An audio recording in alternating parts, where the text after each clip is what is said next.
সুপ্রিয় দর্শক, স্বাগত জানাচ্ছি সর্বশেষ আপডেট বাংলা সংবাদে। শুরুতেই সংবাদ শিরোনাম। শুরুতেই জানিয়ে দেব, হাসিনাকে সরাতে ৩ মন্ত্রীর গোপন বৈঠক, ষড়যন্ত্র ছিল মার্কিন প্রশাসনের। বিস্তারিত থাকছে প্রতিবেদনে। এদিকে চুপকে সরাবে বিএনপি, জামায়াত কি ঘোট পাকাচ্ছে? বিস্তারিত থাকছে প্রতিবেদনে। আরও জানিয়ে দেব, ভারত বাংলাদেশ গোয়েন্দা প্রধানের গোপন বৈঠক, বড় কিছু ঘটার পূর্বাভাস। বিস্তারিত থাকছে প্রতিবেদনে। এদিকে বাতিলের পথে হাসনাতের এমপি পদ, ভয়ঙ্কর আতঙ্কে জামায়াত। বিস্তারিত থাকছে প্রতিবেদনে।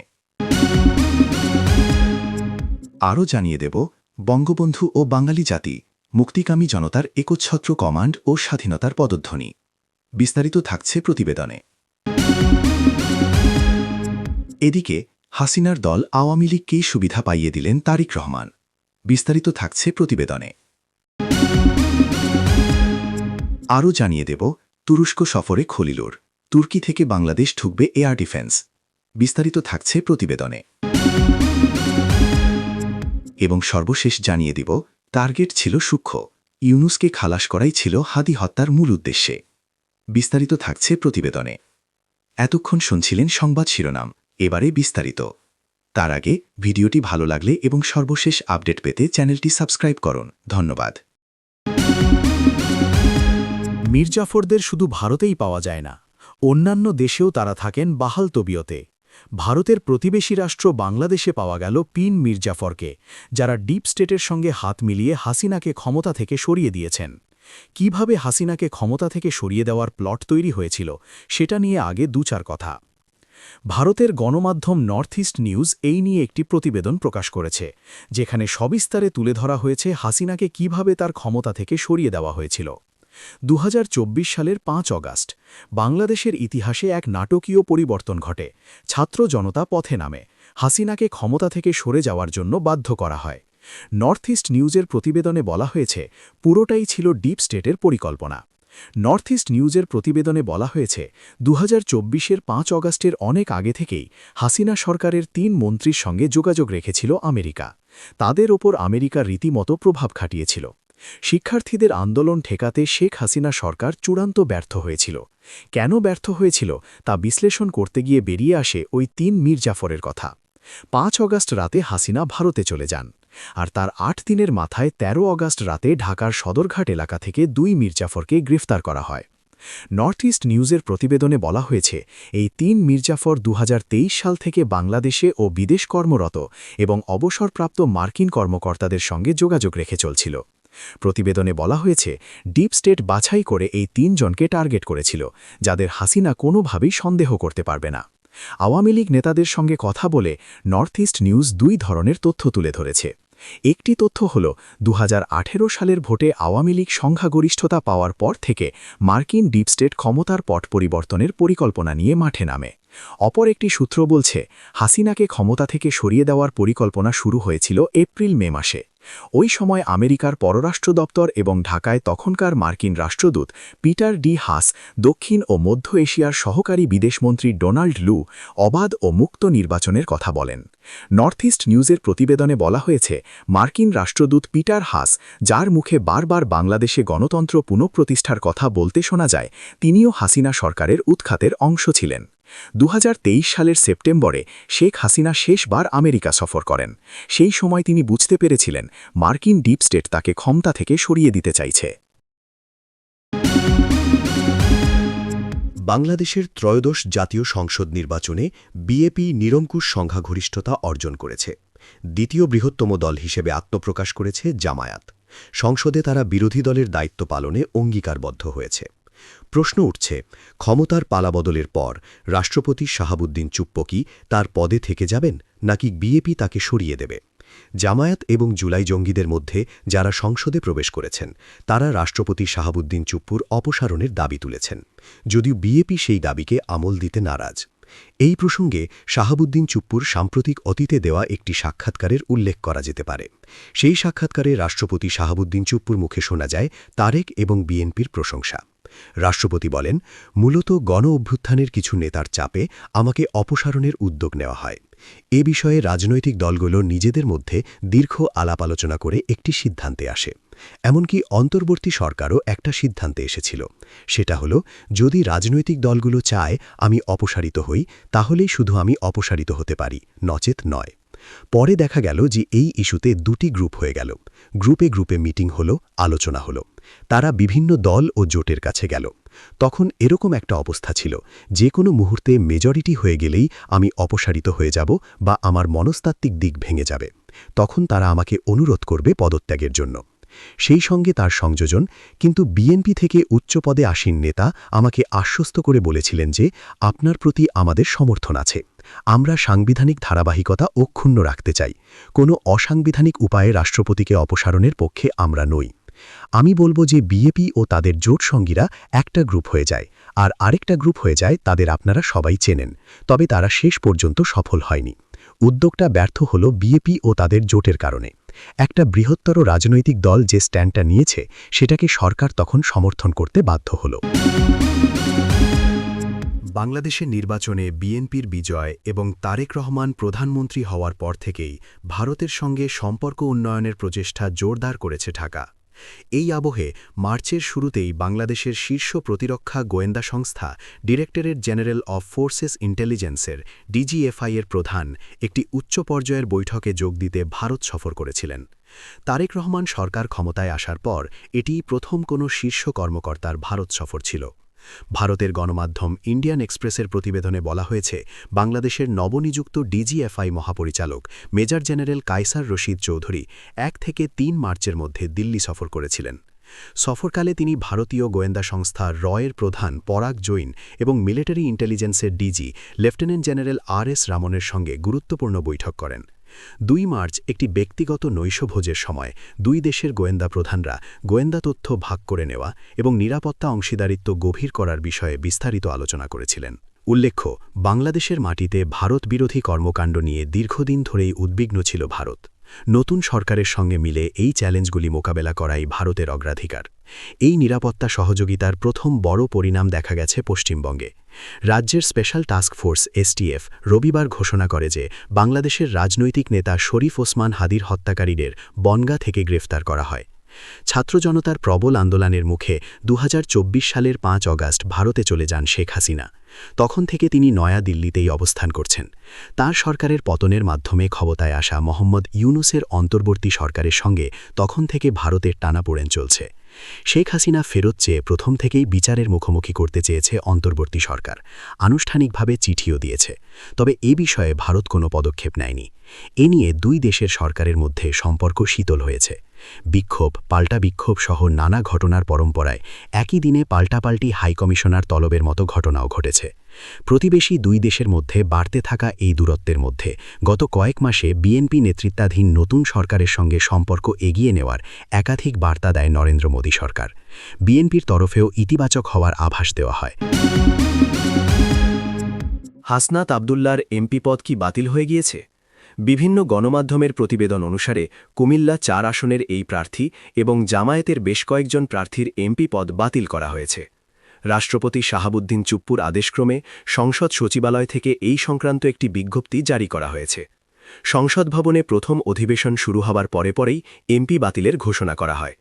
এমপি পদ বাতিলের কারণ হিসেবে দেখানো হয়েছে পদের যোগ্যতা এবং নির্বাচনী আচরণবিধি সংক্রান্ত আইনি জটিলতা কারণেই এই সিদ্ধান্ত নেওয়া হয়েছে বলে জানা গিয়েছে। বৈষম্য বিরোধী আন্দোলনের এই নেতা বেশ আলোচিত ছিলেন। এমপি পদ বাতিলের পর সংসদ ভবনে মিশ্র প্রতিক্রিয়া দেখা গিয়েছে। জামায়াত জানিয়েছে এই সিদ্ধান্ত রাজনৈতিক উদ্দেশ্য প্রণোদিত। সূত্রে পাওয়া খবরে জানা গিয়েছে, হলফনামায় তথ্যে গলদ, ঋণ খেলাপ, স্বতন্ত্র প্রার্থীদের ক্ষেত্রে সমর্থনকারী ভোটারের তথ্যে গরমিল সহ নানা অসঙ্গতির কারণে এসব প্রার্থীর মনোনয়ন বাতিল হয়েছে বলে জানিয়েছে সংশ্লিষ্ট জেলার রিটার্নিং কর্মকর্তার কার্যালয়। বাতিল হওয়া বলীয় অন্য প্রার্থীদের মধ্যে গণ অধিকার পরিষদ, বাংলাদেশের কমিউনিস্ট পার্টি সিপিবি, বাংলাদেশের সমাজতান্ত্রিক দল বাসদ ও খেলাফত মজলিসের ২ জন করে এবং জাতীয় পার্টি আনিসুল রুহুল, বাংলাদেশ জাতীয় পার্টি, বাসদ মার্ক্সবাদী, ইনসানিয়াত বিপ্লব বাংলাদেশ ও বাংলাদেশ কংগ্রেসের ১ জন করে প্রার্থী রয়েছেন। এছাড়া কুড়িগ্রাম ৩ উলিপুর আসনে দ্বৈত নাগরিকত্ব থাকায় জামায়াতে ইসলামীর প্রার্থী মাহবুবুল আলম সালেহির মনোনয়ন স্থগিত করেছে নির্বাচন কমিশন। মনোনয়ন বাতিল হওয়া ঊর্মে প্রার্থীরা স্বতন্ত্র। তাদের মধ্যে দলীয় সিদ্ধান্তের বাইরে গিয়ে মনোনয়ন জমা দেওয়া বিএনপি দলীয় অন্তত ৮ জন নেতা রয়েছেন। হাসনাত আবদুল্লার অনুসারীরা তাৎক্ষণিক বিক্ষোভের ডাক দিয়েছেন। যদিও তথ্য বলছে এটি একটি গুজব, রাষ্ট্রপতি এই ধরনের কোনো সিদ্ধান্ত নেয়নি। তবে কয়েকজন প্রার্থীর মনোনয়ন বাতিলের খবরটি সঠিক।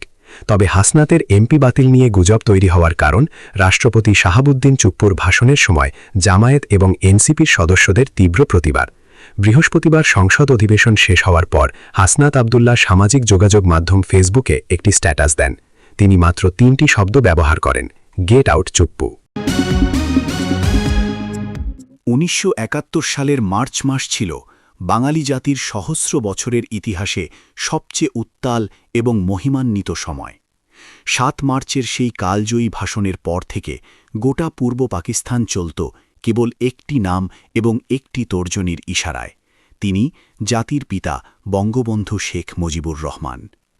আজ ১৪ মার্চ ১৯৭১ সালের এই দিনে বাঙালির অসহযোগ আন্দোলন এমন এক চূড়ান্ত পর্যায়ে পৌঁছেছিল যা বিশ্বের ইতিহাসে নজিরবিহীন। বঙ্গবন্ধু ও বাঙালি জাতি সেদিন একাত্ম হয়ে বিশ্ববাসীকে দেখিয়েছিল যে জনসমর্থন থাকলে কিভাবে একটি নিরস্ত্র জাতি রাষ্ট্রক্ষমতার সমান্তরাল চালিকা শক্তি হয়ে উঠতে পারে। ১৪ মার্চ ছিল অসহযোগ আন্দোলনের চতুর্দশ দিন। এদিন বঙ্গবন্ধু শেখ মুজিবুর রহমান এক নতুন নির্দেশনামা জারি করেন। ৩৫ দফা সংবলিত এই নির্দেশনাবলী ছিল মূলত একটি স্বাধীন রাষ্ট্র পরিচালনার পূর্ণাঙ্গ রূপরেখা। খাজনা ট্যাক্স বন্ধ রাখা থেকে শুরু করে ব্যাংক, অফিস আদালত এবং শিল্প কারখানা কিভাবে চলবে তার স্পষ্ট ঘোষণা ছিল সেখানে। পাকিস্তান সরকারের কোনো আদেশ সেদিন কার্যকর ছিল না, বরং সরকারি সচিব থেকে শুরু করে সাধারণ কর্মচারী সবাই ধানমন্ডির ৩২ নম্বর থেকে আসা নির্দেশের অপেক্ষায় থাকতেন। বঙ্গবন্ধু ও বাঙালি জাতি সেদিন প্রমাণ করেছিল প্রশাসনিক নিয়ন্ত্রণ কেবল অস্ত্রের জোরে নয়, বরং জনগণের ভালোবাসার জোরেই সম্ভব। ১৪ মার্চের আকাশ বাতাস ছিল জয় বাংলা স্লোগানে মুখরিত। বঙ্গবন্ধুর অসহযোগ আন্দোলনে সমর্থন জানিয়ে এদিন বুদ্ধিজীবী, শিল্পী এবং ছাত্র সমাজ ঢাকার রাজপথে মিছিল বের করেন। জাতীয় পরিষদের অধিবেশন স্থগিত করার প্রতিবাদে এবং স্বাধীনতার দাবিতে বাঙালির এই স্বতঃস্ফূর্ত অংশগ্রহণ ছিল মূলত একটি স্বাধীন দেশের আগাম ঘোষণা। পশ্চিম পাকিস্তানের রাজনীতিবিদ জুলফিকার আলী ভুট্টো এদিন ঢাকায় আসার জন্য ব্যাকুল হয়ে উঠলেও বাঙালি জাতি তাকে প্রত্যাখ্যান করেছিল। বঙ্গবন্ধু স্পষ্ট বুঝিয়ে দিয়েছিলেন, বাঙালির ভাগ্য এখন আর রাওয়ালপিন্ডি বা করাচিতে নির্ধারিত হবে না, হবে এই পল্টনের মাটিতে। বাংলাদেশের রাজনৈতিক ইতিহাসে এক অভাবনীয় চাঞ্চল্যকর ঘটনা ঘটেছে।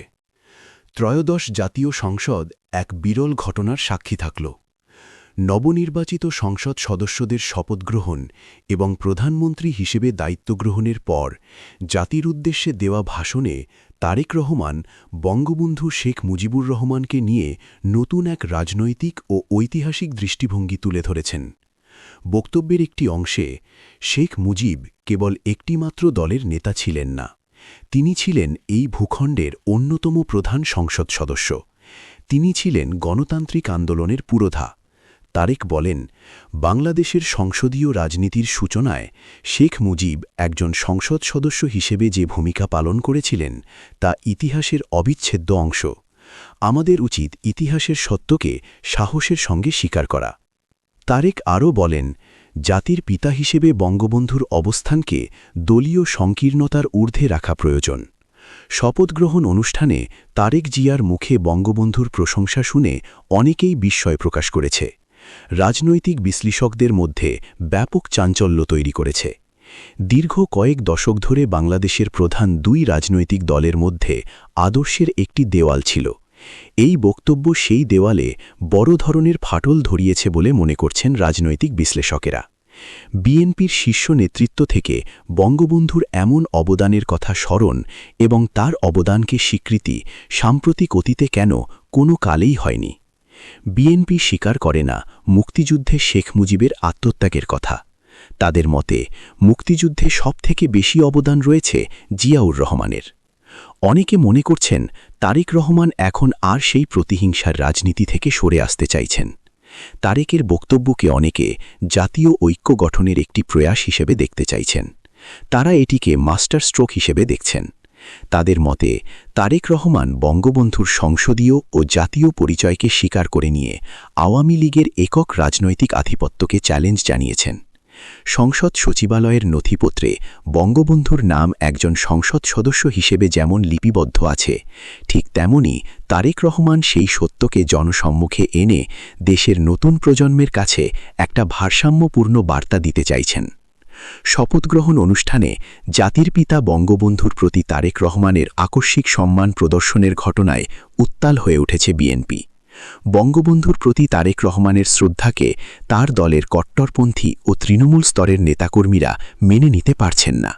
তাদের কাছে শেখ মুজিব এবং তার দল আওয়ামী লীগ বিএনপির ওপর দমনপীড়ন চালিয়েছে। তাদের নেতাকর্মীদের গ্রেফতার করে জেলে পাঠিয়ে দেওয়া হয়েছে। সবকিছুই হয়েছে শেখ হাসিনার নির্দেশে। তারেক রহমান কি সেই সব অত্যাচারের কথা, সেই সব বিভীষিকাময় দিনের কথা ভুলে গেলেন? দলনেত্রী খালেদা জিয়ার ওপর কম অত্যাচার চালায়নি আওয়ামী লীগ। এত কিছুর পরেও সংসদে দাঁড়িয়ে প্রধানমন্ত্রী তারেক রহমান শেখ মুজিবের প্রশংসা করলেন।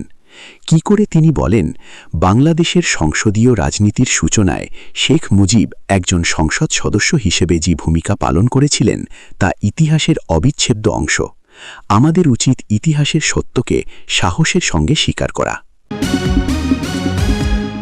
জাতিসংঘের ৮১তম অধিবেশনে সভাপতি পদে প্রতিদ্বন্দ্বিতা করছেন বাংলাদেশের বিদেশমন্ত্রী খলিলুর রহমান।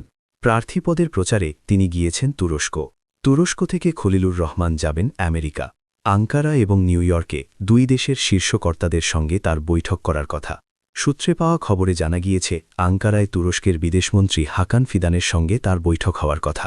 প্যালেস্টাইন ওই পদে প্রার্থী দিয়েছিল, তারা প্রার্থী প্রত্যাহার করে নিয়েছে। সেই জায়গায় বাংলাদেশ খলিলুরকে প্রার্থী করেছে। তার প্রতিদ্বন্দ্বী সাইপ্রাস। খলিলুর রহমানের সফরসঙ্গী হয়েছেন প্রধানমন্ত্রী তারেক রহমানের বিদেশ বিষয়ক উপদেষ্টা হুমায়ুন কবির। পররাষ্ট্রমন্ত্রকের এক কর্মকর্তা জানিয়েছেন, দুই মন্ত্রীর বৈঠকে প্রাধান্য পাবে বাণিজ্য, বিনিয়োগ, সাংস্কৃতিক বিনিময় এবং রোহিঙ্গা সংকটের মতো বিভিন্ন গুরুত্বপূর্ণ বিষয়। আরও একটি সূত্রে পাওয়া খবরে জানা গিয়েছে, বাংলাদেশকে সমরাস্ত্র বিক্রি করতে চায় তুরস্ক। খলিলুর রহমানের আগে তুরস্ক গিয়েছিলেন বিডার কার্যনির্বাহী চেয়ারম্যান আশিক মাহমুদ বিন হারুন। সম্প্রতি ৫ দিনের তুরস্ক সফরে গিয়েছিলেন। এদিকে আবার তুরস্কের বাণিজ্য মন্ত্রী ওমর বোলাত।